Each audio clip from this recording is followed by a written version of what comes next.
Assalamualaikum warahmatullahi wabarakatuh. Selamat pagi anak-anak, apa kabar kalian semua? Bapak harap kalian tetap dalam keadaan sehat walafiat. Nah, pada pagi hari ini kita bertemu kembali di pelajaran sejarah kebudayaan Islam tentang kisah bermakna mukjizat Rasulullah dalam perang Ahzab atau perang Khandaq. Ya, kalian langsung buka di buku SKI di halaman 96 sampai 97. Dan ini adalah materi terakhir SKI di semester 2 ya. Oke, kalian bisa buka bukunya ya.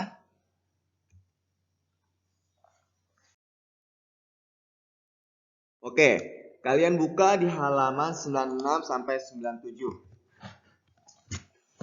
Baik, jika kalian sudah buka, ya, Bapak akan mulai ya. Ya. Kisah bermakna mukjizat Rasul dalam perang Ahzab atau Khandaq, ya. Bapak tidak menulisnya di video Bapak, tapi Bapak langsung membacanya di buku SKI. Jadi kalian sambil buka buku SKI-nya, ya.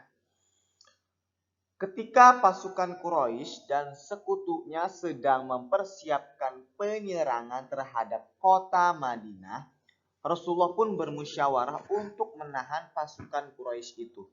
Atas usul dari seorang sahabat yang bernama Salman Al-Farisi, maka kaum muslim akan membuat benteng pertahanan berupa sebuah parit atau khandaq di pintu masuk kota Madinah. Maka kaum muslimin pun menggali parit sepanjang hari. Rasulullah juga ikut bekerja sebagaimana kaum muslimin lainnya. Mereka bekerja dengan sungguh-sungguh meskipun sambil menahan lapar karena persediaan makanan kaum muslimin sangat kurang. Seorang sahabat yang bernama Abu Thalha mengadu kepada Rasulullah tentang kelaparan tersebut. Karena kaum muslimin ada yang mengganjal perutnya dengan sebuah batu, tapi ia tidak jadi mengadu setelah ia melihat Rasulullah mengganjal perutnya dengan 2 batu karena menahan lapar. Seorang sahabat bernama Jabir bin Abdullah melihat Rasulullah kelaparan seperti itu, segera memotong kambingnya yang tinggal seekor. Sementara istri menumbuk gandum yang tinggal segantang untuk dijadikan roti. Setelah makanan siap, ia memanggil Rasulullah bersama beberapa orang sahabatnya secara diam-diam untuk makan. Namun Rasulullah memanggil semua pekerja yang jumlahnya tidak kurang dari 1.000 orang kaum muslimin. Tentu saja Jabir menjadi kebingungan. Namun tidak berani membantah kepada Rasulullah.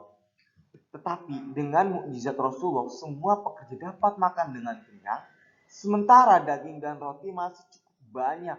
Setelah semua pekerja itu makan, baru Rasulullah makan.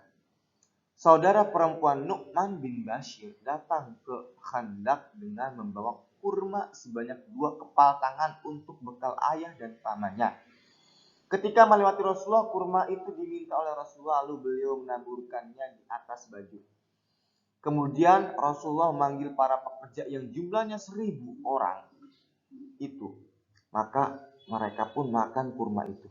Dan kurma terus bertambah sehingga semua para pekerja dapat makan kurma. Pada saat menggali parit itu, kaum muslim menemui kesulitan karena terhalang oleh sebuah batu yang besar dan keras. Mereka mengadukan hal tersebut kepada Rasulullah. Kemudian beliau bangkit membawa beliung. Sementara perutnya masih diganjel dengan batu karena 3 hari beliau tidak makan apapun. Dan baca bismillah beliung itu pun beliau hantamkan ke batu besar. Dan izin Allah batu itu hancur berkeping-keping. Sehingga kaum muslim dapat melanjutkan penggalian parit hingga selesai.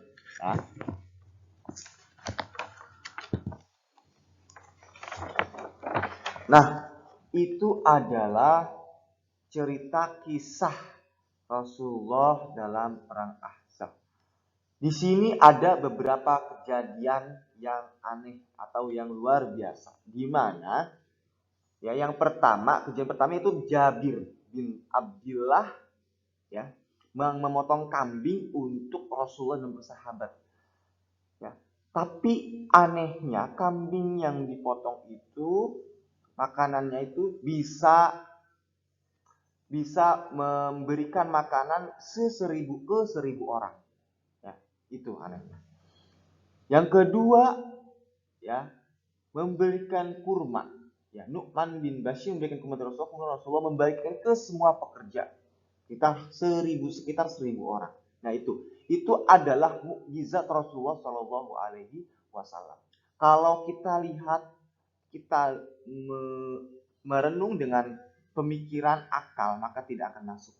Tapi ini adalah kekuasaan Allah Subhanahu Wa Taala yang Allah berikan kepada Rasulullah, ya, dalam menolong kaumnya. Ya, baik, sampai di sini paham ya?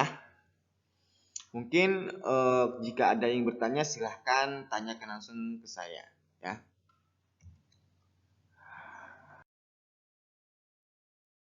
Mungkin cukup sekian pembelajaran kita pada pagi hari ini. Mohon maaf apabila kesalahan. Tetap jaga kesehatan. Berdoa sebelum belajar. Wallahul muwaffiq ila aqwamit thoriq. Assalamualaikum warahmatullahi wabarakatuh.